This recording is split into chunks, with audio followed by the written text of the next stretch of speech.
Welcome to the Microsoft Security Insight Show. The show streams live every Wednesday on YouTube, Twitch, LinkedIn, and Twitter, and streamed directly into your ear the following Friday across all popular podcast networks.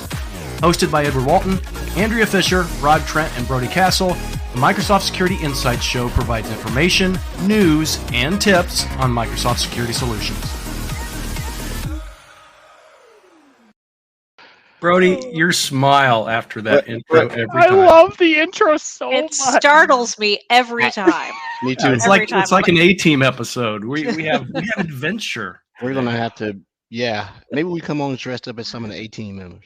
That would be cool. I volunteer Andrea to get a mohawk. I would do that. To do that. I'll be Murdoch. For sure. Brody would be the shady swindler guy. What was his name? Face. Face. That's There right. you Dirk go. Benedict, such a hottie. I love it when a plan comes together. Yeah. By the way, Edward, what's the date time today? Oh, no. who knows? Recorded March 22nd, 2023. How are you doing, Andrea? It seems like I just saw you. You did. We had such a good time in Redmond last week together. Looking forward to the day all four of us can be somewhere at the same time. But glad to be home, glad to be sleeping in my bed, all that good stuff. Yeah, it was a tiring trip. It was overly exhaustive, and I don't know why. But did you learn anything? I learned that I'm officially too old to fly back and forth across the country in the same week. There you go. Mm. There you go. I learned something. I learned a bunch of names of people I didn't know. So that was good to see people and shake hands with those I saw that knew virtually but had not met in person. Definitely met a very cool guy, long-term friend of Andrea, Brian. He kicked it off. He has a good sense of wit about him. I like it. Plus, he laughed at my jokes, so I like him even more. Right. So there you go. That sort of consumed us up last week. This week is short. I'm trying to do some debrief and I'm sorry, Annie, was there anything else you wanted to throw in today? No, not at all. Well, I'll give you my gripe. Please. You hear that scraping noise. It's the axe to grind. Here we go. I get us fired before you go. Say what? Is this gonna get us fired? Are we good? No. It's gonna get Okay. in this current climate, you don't have to do anything to get fired. You just have to be there. So I'll just ask a basic question. Do I need Azure Arc to install AMA on an on-premise server? Okay. Can I answer that one? You did. And, I trust you, but I went somewhere else. Got a different answer. And went someone else and got the same answer. And went someone else and got a totally different answer from the same answer and the none answer.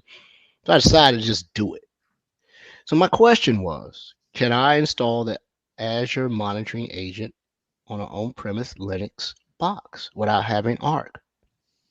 Everywhere you go, no, it's required. No, it's not. So I even went to the product group, and if the product group is listening, you whatever. About that. I think they are.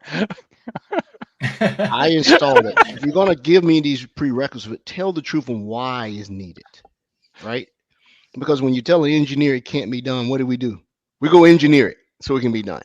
I'm not asking it to prove you're dumb. I have a customer who had a reservation about having what they deemed as an agent on one of their on-prem servers.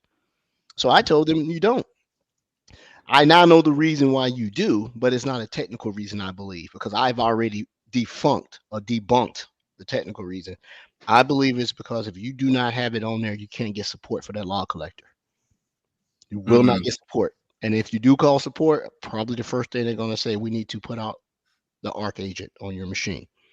So business and support and recommendation, yes. Absolute technical blocker, no. And so that's my ask. I did it, and I'll prove I did. I'll show it on screen if anybody calls me a liar. So I've just been mad all week about that. For some reason, I'm old and cranky. I don't know what's going on. Take a picture and show us, Edward. We want to see it. Absolutely. I'm gonna do it. Oh, So. I mean, I think that's true of many things. Like, could you run AV on a Windows 2003 server? You could absolutely install it. Is it supported? 100% not, right? So I think every company, in the world has something similar to that. Where does it work? Yes. Is it supported? No. Don't call us. Yeah, And I was going to call one of our previous guests, who's an art expert. Who's that? Thomas. Thomas, yeah, he's still, yeah. You know, I didn't want to pull him into the minutia, but I'm sure I would have got a straight answer for him. I should have just went to him. So big shout out, Thomas. You need to come back on and talk about this Azure Arc thing, the one Arc, right? That's all that I had. I'm rebuilding my lab up. You guys ought to know what we were doing with the show in the background. Been playing with that. I'm trying to help out on the RFP that I got roped into. But the person's a really good person. They never really asked for help, so gotta help. that's nice. Really self-sufficient people. Yep. And thank you, Andrea, for sending over your RFP document for me to plagiarize. My pleasure. Building on the work of others. Exactly. Put that Right. at me right there. Smart. Mhm. All right. Brody, what didn't you do this week? Edward, I'm not doing all kinds of things. Actually, what I am been trying to do is go through about a gazillion use cases that this one customer is feeding me for data security. They're like, well, what if you hide credit card numbers in a Visio document? Well, what if you hide it this way? Well, what if we try to exfil that way? And so I haven't since the last time I worked in my lab, I had the whole thing locked down because this one customer was like, no external sharing, none of this, block everything. So I've had to go and almost rebuild the whole thing and undo every control I've ever put in so I can start testing all these edge cases and oh man, it was kind of a good exercise to go back through. I almost wish there was a reset option, right? You could go into a certain console and be like, you know what? Reset to factory standards. It would be nice. I don't know why. I don't know how often you'd use it, but for labs, yeah, right? If I wanted to stand something up brand new, let's just reset my MDE. Boom. Everything's brand new. The reset mechanism will probably be the way you deploy it. So obviously, if you're doing CI/CD, you could push down to net zero and blow away, in Azure, blow away everything, right? Or you could prevent certain things from being a certain way or revert back by using policy or blueprints. But if you're just talking about a 365 tenant, I know. I don't would want see the why. whole tenant. I just want a certain context, right? I just want the security portal, or I just want just MDI, or I just want DLP, right? I just want that. You don't see why that's problematic. I do see why it's problematic, but it'd be nice to have. It'd be nice to have for testing purposes. Yes, the big scary reset button would be a problem. Yes, I can appreciate that. I need to pick your brain on some DLP stuff later on in the week Sure. out of Dan. So $4.50 an hour, whatever you need, bud. Yeah, and then outside of that, I've got a customer who's come back, and they're like, you know what? We actually do really want Defender for Endpoint and Defender for Cloud. Go figure. We got Lara and Future coming up here, and I got a customer who's like, we actually want to do Lara. this again. Yeah, Lara. Sarah with an L. See? Edward's the guy that messes up the. not the new Edward. See, I pay attention. Oh yeah, you're good. Chat. So anyway, they're into it. They're into it. So I can't wait to work on that with them. And today we're probably going to learn a thing or two about Yield Defender for Cloud. So I'm excited. Things are good. It's +6 out. Snow's melting. Things are good out here, man. How about you, Rod? Elania Trent. That's Elania to you. Elania Trent, yes. Yeah, well, yeah. Isn't that funny? They said they just fixed it. I just checked. They didn't. Just so people know, we have this first ever Microsoft Secure event next week. I have my speaker page, and somehow I am listed as my youngest daughter. If you go to my speaker profile page today, go to secure.microsoft.com and look for me in the speakers list. You're going to find Eliana Trent with my picture. I'd be happy to give the speaking content over to her, but anyway. So that's happening next week. I'll be part of that. Whether or not it's just in name only, or you'll see my face, you'll wonder who I am. I have no idea, but I saw the list of announcements for next week. I saw that list today. People should attend this to get that list. We're not creating a book of announcements. You need to kind of focus and pay attention to our blogs, to Microsoft Secure next week, to get a sense of what we're announcing. There is one announcement that they would not tell us. It's so super tinted, so super secret. Even Microsoft employees won't know until the morning of Secure. We'll get an email and it'll have a FAQ so we can talk to customers about it and stuff like that. So kind of Clippy for Sentinel. I can tell everybody Clippy want to know. You heard it here. I'll tell them I don't have any reservation. Show of hands of our listeners who want to know. I'll tell. I don't know either. Yeah, What, and then Microsoft is buying Google. Whoa, that would We be only want the Lord. goo. They can keep the Gale. So that's it. That's on the 28th, right?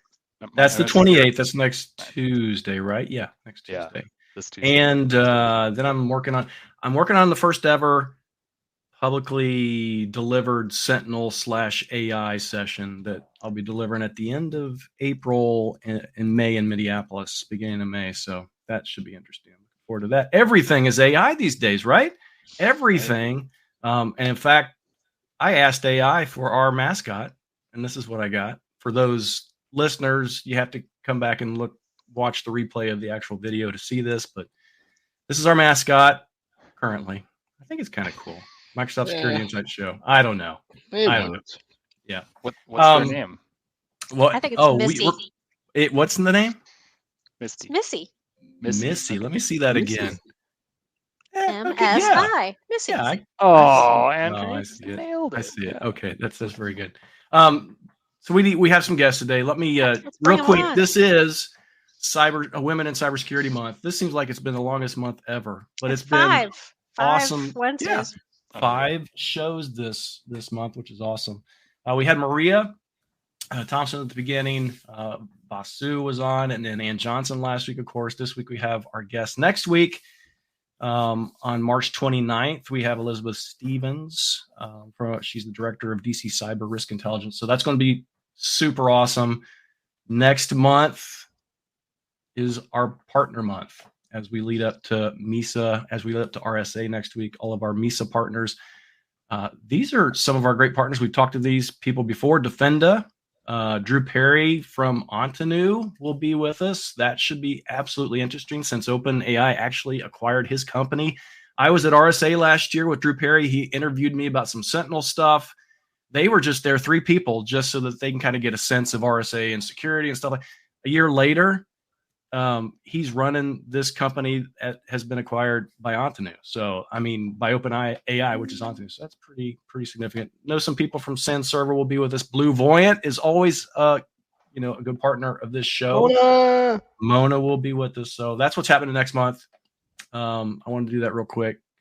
That's it for me, except, I may replace myself with some kind of AI chatbot here shortly. But we thought you already were one. That's what people ask all the time.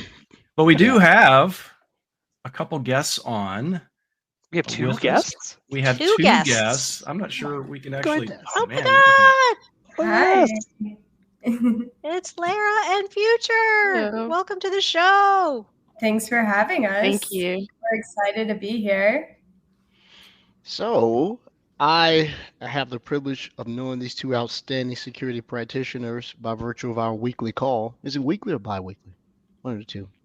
The GBB and program. Weekly call. is 1, bi-weekly is 2. No, I know what it means. Oh. Maybe he doesn't. Yeah. I think the last time we were talking, you guys were doing an update on Defender for Containers, which I believe that is your superpower. So we love to eat more. Defender for Containers Goddess. Goddess. Wow. That's a big title. And Johnson got everybody making goddesses now, right? There won't be any roles for us mere mortals anymore. It'll be on the job description. Must be a goddess. Lara and Future, would you like to introduce yourselves? We could talk all about all the goddess powers that you have. We're really excited. Yeah, definitely. So I am Lara Goldstein. I'm from the Microsoft Defender for Cloud Customer Experience Engineering team on a new team called, well, it's not a new team, but it was just renamed to be called Customer Acceleration Team. So we sit in the product group, but we primarily work with customers to help them deploy Defender for Cloud, work through any blockers, attend different sorts of webinars and events and present there, and really just make sure our customers fully understand the value of Defender for Cloud and get help with any sort of technical challenges that they may run into, which should be very few because Defender for Cloud is great. So how is that different from? Can Future introduce herself first? Oh yeah, sorry. Hello everyone. My name is Future Kortor. I'm a program manager on the exact same team as Lara. helping customers to deploy and use Defender for Cloud. Awesome. Thanks for joining the show, Welcome, both of you. welcome. Thank you. Now, Rob, what were you asking? So, Lara, in future, how is what you're doing now in this new renamed team? Because Microsoft loves to rebrand everything. How is this different from what you did before? Is it pretty much the same, or is there any additional added responsibilities potentially? Well, for future, no. She has been on this team. It just changed from Get to Production to Customer Acceleration Team. Just a new name, no difference in responsibilities.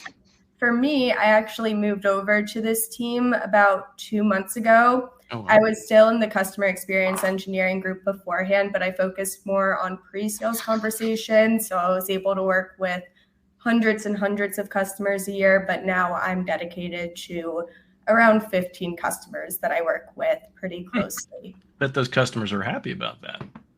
They're happy about it, but some of my friends from the sales team that used to come to me for all of their customer questions and everything beforehand aren't too happy. So I've noticed that working at Microsoft, when you jump between roles, there is and it'll still happen. It's been a couple years since I've been in the field. I will still have somebody reach out to me from 2 years ago. Hey, Rod, can you do this? I'm like, no, I can't. So there's kind of like this gap of time where, people don't know when you change roles. It's almost like we need some kind of, and maybe that's something I'll work on with AI, some kind of formal corporate announcement for when anyone changes roles. I should just set a team status message. Hey, I don't support this anymore. Go to someone else. Stop calling me.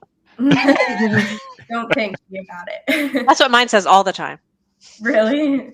Yeah, I've got a polite one, but calling me. I see people who are like, just leave me alone. I'll message you if you need me. I'm like, oh, okay, yeah, this person seems fun. Hey, I got a question. It's been a burning question I've had. Future, maybe you can help me out with this question, okay? Can you help me understand what types of clouds Defender for Cloud covers? Is it Cumulus clouds? Is it Stratus clouds? Is it Cirrus clouds? Yeah. Uber. No, that was dad joke over. Yeah. That was perfect. I was not expecting that. That was perfect. But in terms of what clouds Microsoft Defender for Cloud covers, that is a great question. Because we actually cover more than just Azure. We do provide coverage for AWS, so Amazon Web Service, and Google Cloud as well. And then if you have any servers or containers that are hosted on premises, we provide coverage for those as well. So it's really a solution that you can use to get like a bird's eye view of your resources across these key cloud providers. Nice. That's cool. Edward. He's trying to talk. You're muted there, buddy. He's getting old. He doesn't know where the mute button. Must not have been meant for me to say it. There you go. So we're talking about Defender for Cloud exclusively up until this point. I thought my understanding was you guys not only cover that, but you also cover Defender for X, whether it be containers, does it be storage accounts. I won't throw Defender for TI in there yet. I don't believe that's a real thing just yet. It is, but So are you hyper focused on one of the defenders, and the Defender for Cloud is it?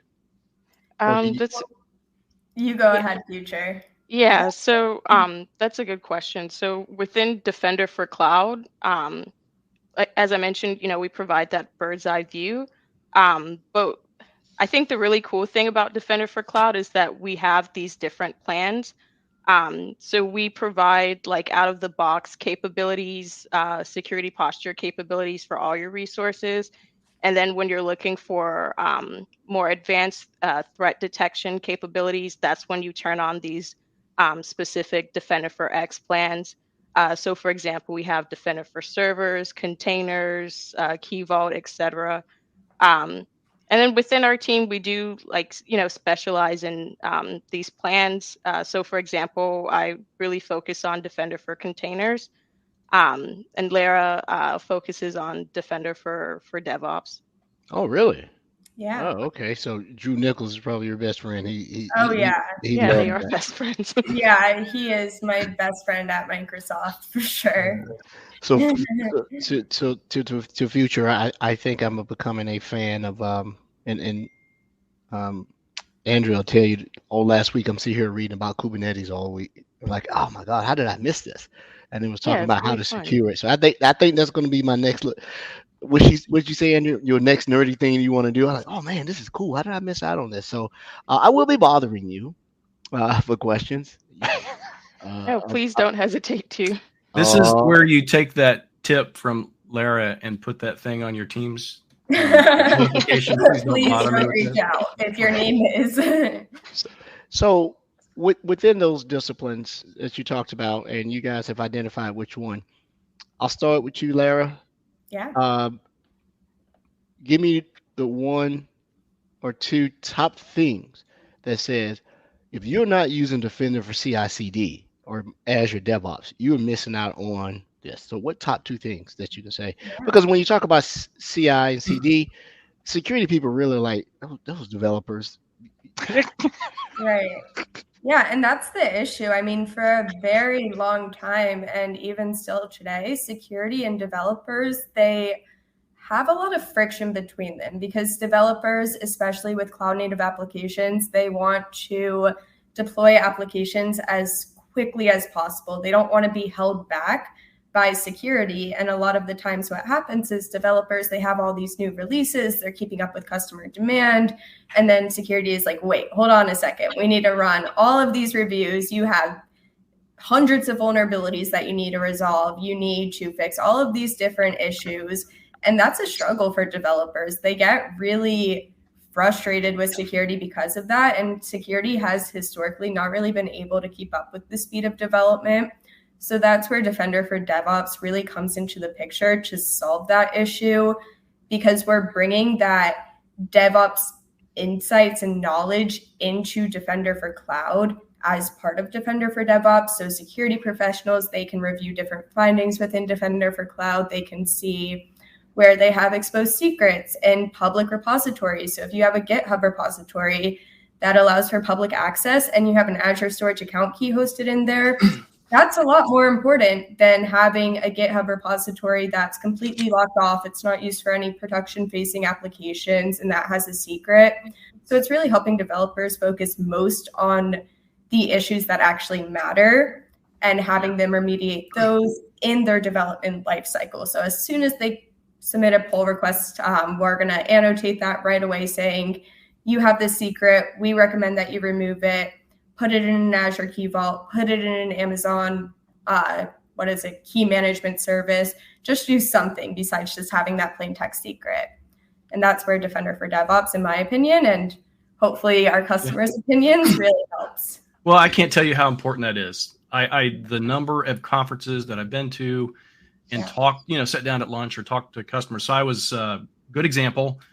I was at a conference in Redmond late last year, and it was a combined conference, IT pros, security, and then there was also VS Live was there as well.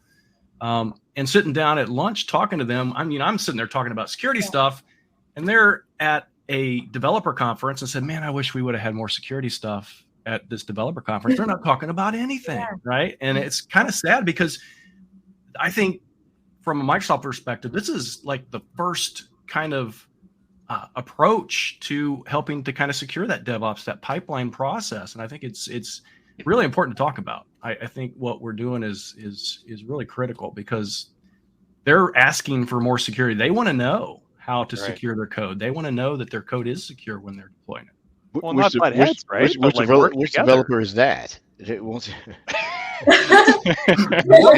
Andrew and I had the privilege of managing is a strong word. We had the privilege of herding a bunch of developers as we were developing projects. And they were beating us to death because deadlines are suggestions. Oh, okay. I get it. Sometime in April, right? Oh, April 1st. Oh, okay. Sometime in April. Yeah, there you go. But I can see it. Super important, and it's amazing the exposure you get from security. And that little project that we did together, Andrew, it was really good. So I would pose the same question to you, Future, on containers. Yeah. So, I mean, for one, the the key thing with containers is that adoption for containers is booming. A lot of companies are transitioning to using microservices, and it's really complex, as you kind of mentioned before, understanding containers and Kubernetes. So with the Defender for Containers plan, we really try to help with that. So one of the key things that we offer is the vulnerability scanning. So we offer scanning for images that are stored in the Azure container registries and also Elastic container registries, which is from Amazon. So security professionals can see like what vulnerabilities exist in the image before they're deploying them to the cluster. And then on top of that, we actually also provide runtime visibility for the scanning as well. So being able to correlate those images in ACR to what's running on the AKS cluster, and showing you like which running images have vulnerabilities. So I think that's one of the cool things about the Defender for Containers plan. And then I would say another cool thing about it is that we leverage Azure policy via this add-on. So with this Azure policy for Kubernetes add-on, we're able to get insight into the data plane of the cluster and provide you with an additional set of recommendations. So with the Defender for Cloud plan, you get out-of-the-box CSPM recommendations for all your resources. And then when you turn on Defender for Containers and you deploy this Azure policy add-on, you get an additional set of recommendations that are specifically focused on the data plane. And the really cool thing about them is that they come with like these different enforcement capabilities that are from Azure policy. So maybe you're familiar with like deny. So one example that we usually use is like there's a recommendation that says container images should be deployed from trusted registries. And the customer can actually go into the product and they can use parameters to define what the trusted registry is. And then they'll use this policy enforcement where, let's say they try to deploy an image that's not from any one of these trusted registries. Then with this add-on, it would actually block the deployment. Which is like super important, because imagine if an attacker got access to your Kubernetes cluster and then just deployed an image that's known to run crypto mining software, and then all of a sudden now they're running a crypto mining program on your Kubernetes nodes and costing you a fortune. So exactly, being able to block that, it's a really nice feature to have. I noticed you said the data plane, and I get that. You start spinning up, more worker nodes because you have resource deprecation and more pods are coming up. But you're still only manipulating the data. Do you do anything with the control plane? So like preventing those from coming up and running as root, which is auto default. You need to turn that off, I think. Is that something that we can look at the control plane? Look at me reading my notes and stuff, right? No more data plane, no? Say again? Yeah, that's on the data plane still. Like being able to say you can block the deployment of containers that are going to be running as root. Sorry, future. I know you're the goddess here, so. No. That's a tough title to take on. But no, Lara's exactly right. And we do provide alerting for the control plane as well.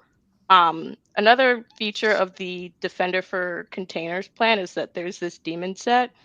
And what it does, it deploys a set of pods to each node on the cluster, and we actually document like what exactly these pods are doing. But the key thing is that they're collecting inventory, runtime processes, and really sending that back to the Defender for Cloud backend. But with this daemon set, we're able to get like alerts as well. So we're also able to notify you of suspicious behavior that's going on the cluster.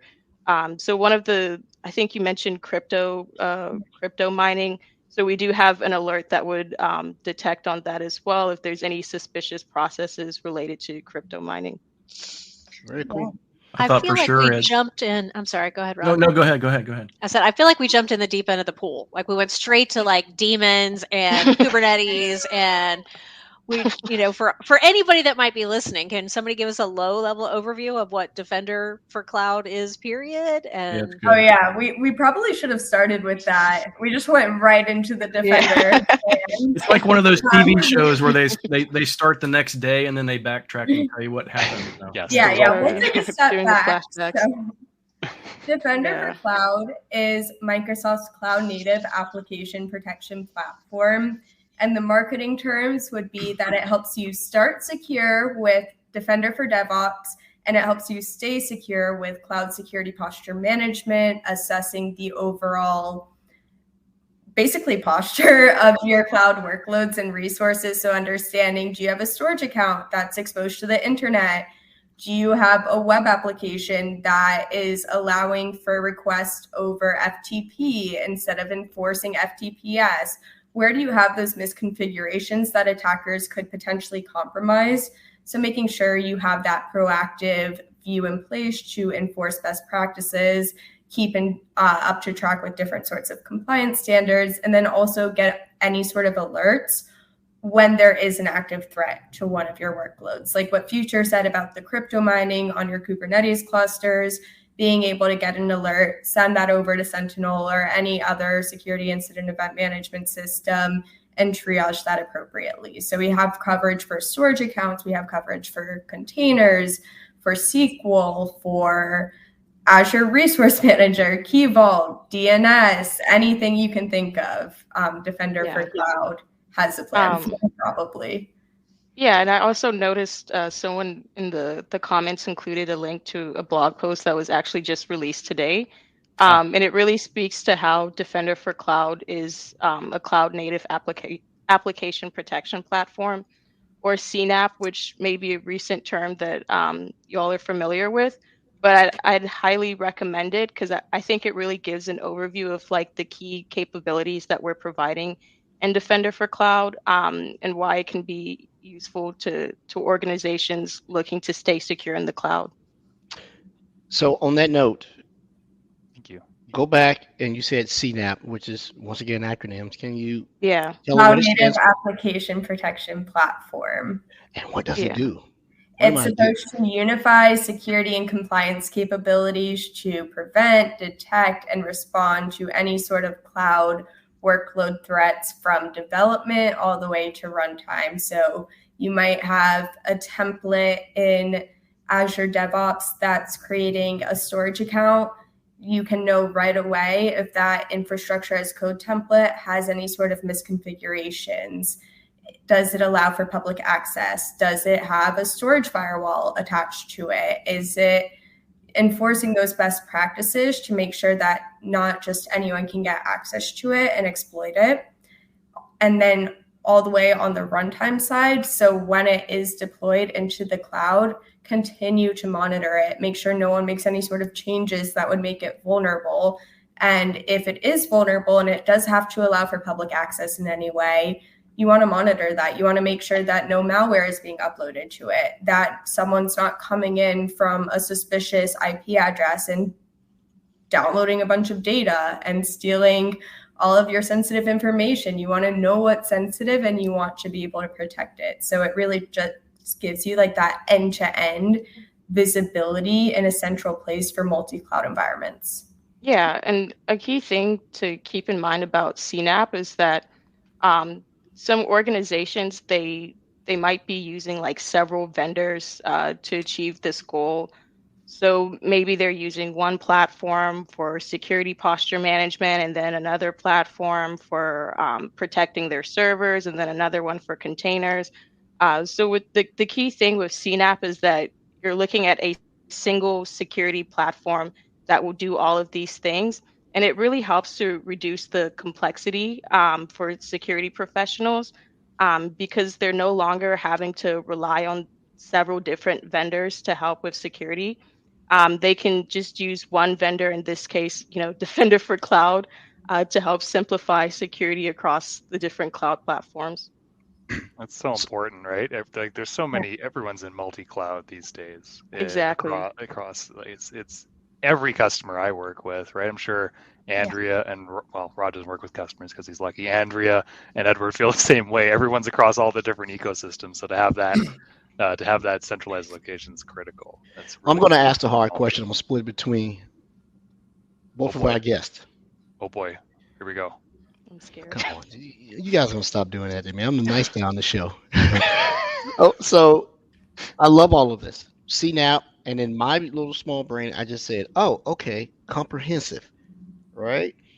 Do all of the defenders talk to each other? Is the integration there, and when can I go? Because customers love to say this. I love all your products. Where's the single pane of glass? Oh, there it is. There it is. That is a really good question. That's a tough question. Yeah, but you got it. well, first off, I think one of the good things about Defender for Cloud, so just to take a step back, so Defender for Cloud is, the platform, like when you go into the Azure portal, you navigate to Defender for Cloud, and then that's where you're going to turn on these different plans that we're talking about. But the cool thing about Defender for Cloud is that you can choose which threat protection plans you want to use. So you can choose to turn on Defender for servers, but not turn on Defender for storage. You can choose to use Defender for containers, but not Defender for DevOps. So I think that's the really cool thing about our product. Because it does give organizations some flexibility. So, I mean, ideally, we would like them to turn everything on and, only use Defender for Cloud. But obviously, there might be, other reasons why they're using other vendors. But it does give them that flexibility to choose what plans they want to turn on and which services they want to use. Yeah, it'll be some rare cases where you have a very mature customer and the other products are just, they're still in contract or it's compensating controls. Exactly. Mm-hmm. If they have, they're mapping to a framework. If you don't have it, just you have it somewhere else. So I'm going to ask another hard question. Oh boy. And it's going to be unfair because it's a question that I hate answering. But we equal opportunities on this show. You made a comment that I can go in. I'm familiar with it. I'm looking at both screens. I'm inside Defender, and I can slide on, and it's based on subscription. Does the cost change with more buttons I slide over? Yes. And actually, Future had a blog post. She actually created a really great workbook, I guess a year back, but now it's actually part of the product altogether.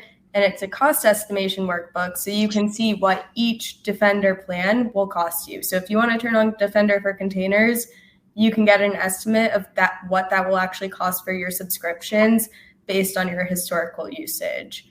So you can get that estimate, but each plan is going to cost you something. I would love to see that blog. Make sure we get it in the show notes because anytime a customer can come in and see exactly what the the operational impact is for enabling more services, that's a deal breaker more time. Our technology is rock solid, but when customers get into the price and they scratch their head and rather than admit they need help, they just this is too convoluted. We don't want to do this, but you just got to go in it. So wherever that link is, I definitely want to do that. Rod, did you just do it? Oh, yeah. Of course he just did it. Rod's always on the links. He's always got the rodtrent.com short form. That's how he gets all the hits to his website, right, Rod? It's just redirects. Yeah. So Lara and Future, one thing that we usually ask guests when they come on is to just give us a quick 2-minute introduction and how did you get into IT? How did you get into security? Just to sort of help encourage other people, and especially since it is Women in Cyber Month, especially encouraging young women out there.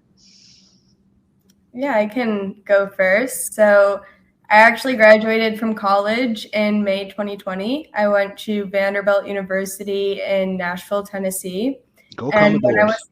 Go Commodores. And when I was in college, I got a message on LinkedIn from someone at Microsoft saying, we want you to apply to this role. So I did. I thought it was a spam message. I thought I was being scammed there. I was like, there's no way Microsoft wants me to apply.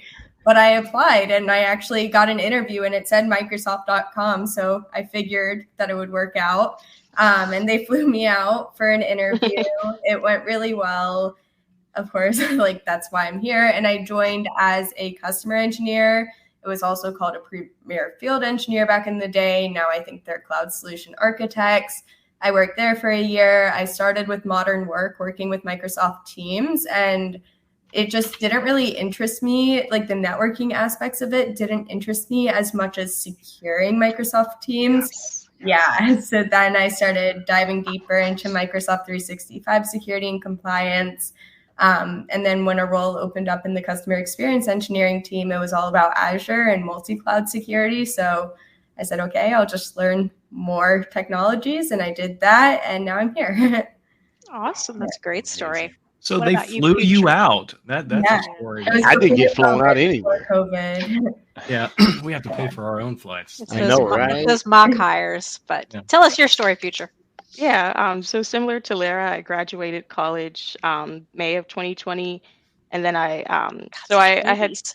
yeah yeah I had interviewed at Microsoft like a couple of months prior to that, but I knew that I really wanted to be a product manager. At a previous internship, I spent a lot of time like shadowing product managers, and I thought the role was really interesting.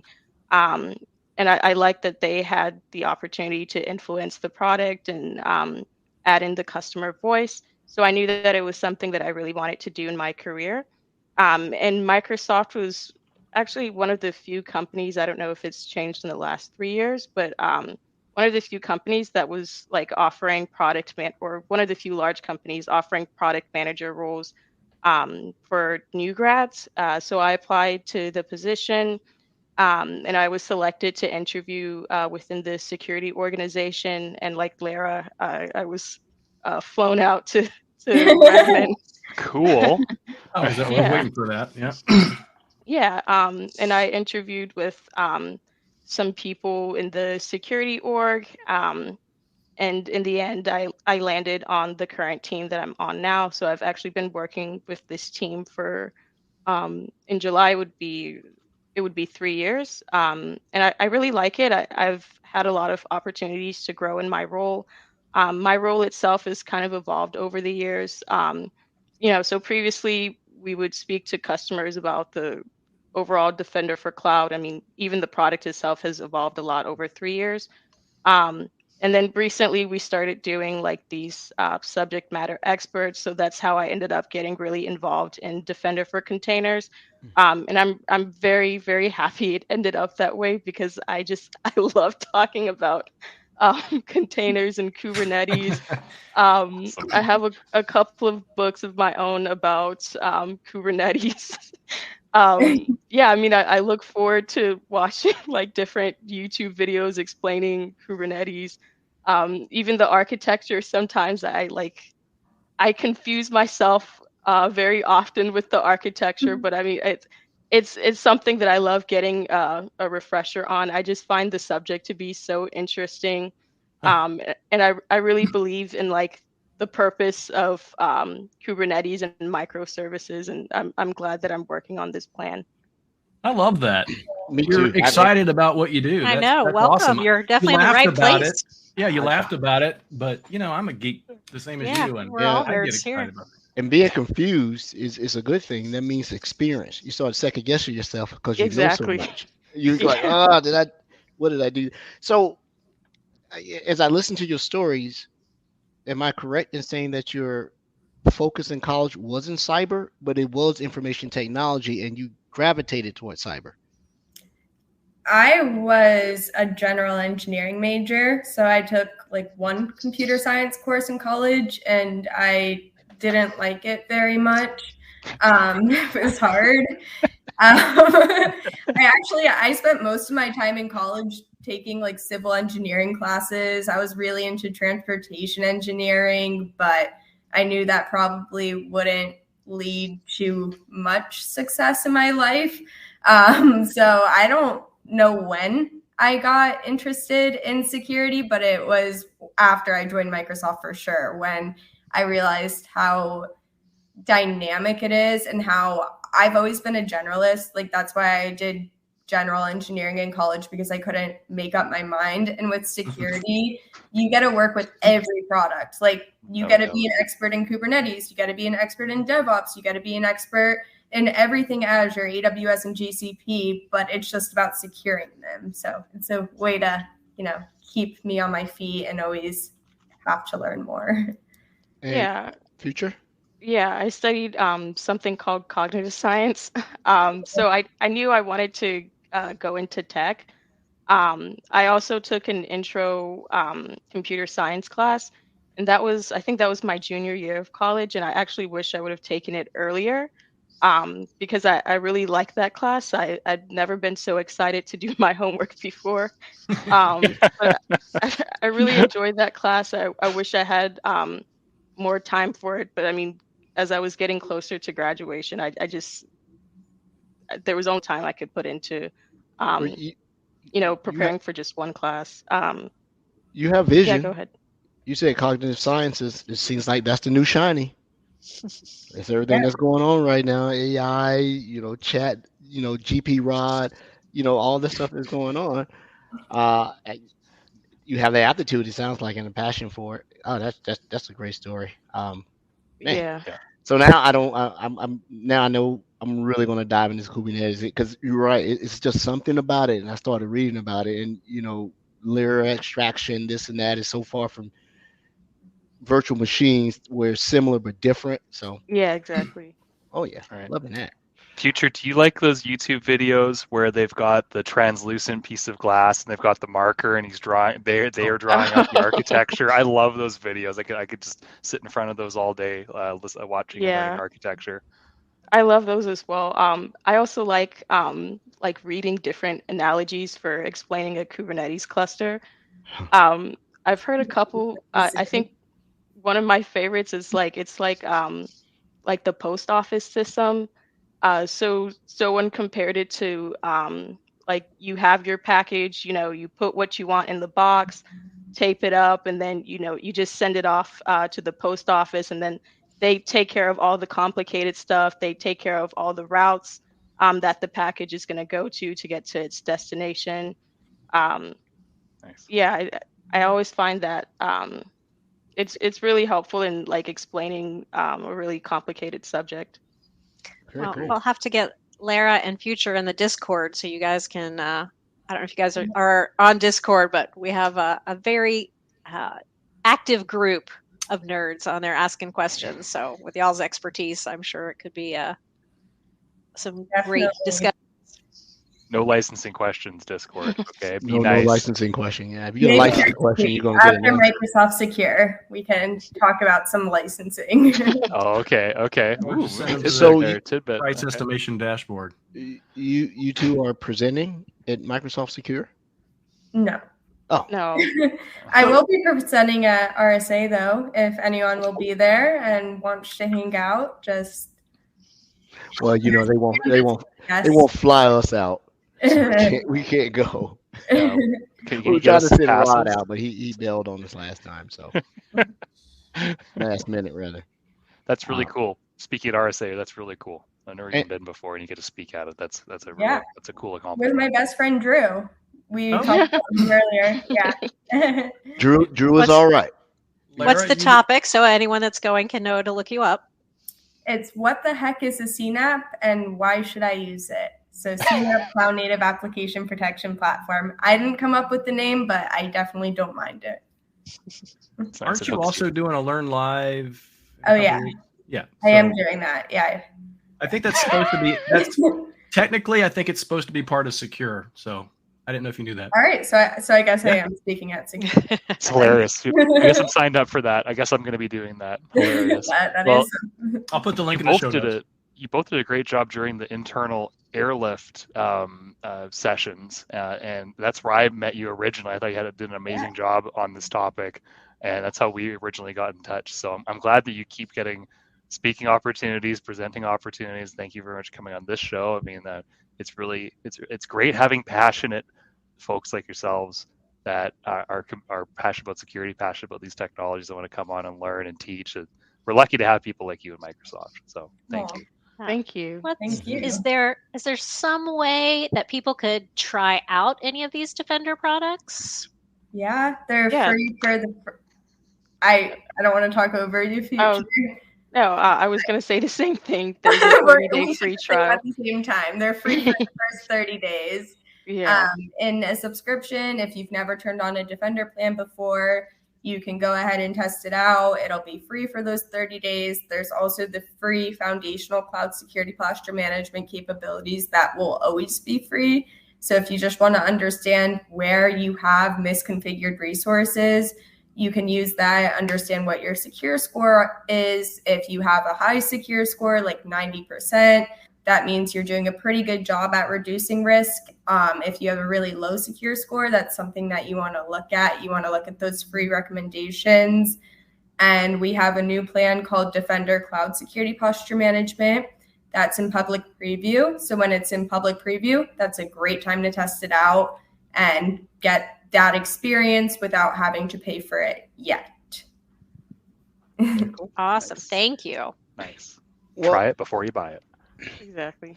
it was a pleasure to have you on the show. I've learned a lot on those CXC calls that come across. I actually pay attention and take notes. I'm like, wow, I didn't know that. So I go back in and do it later.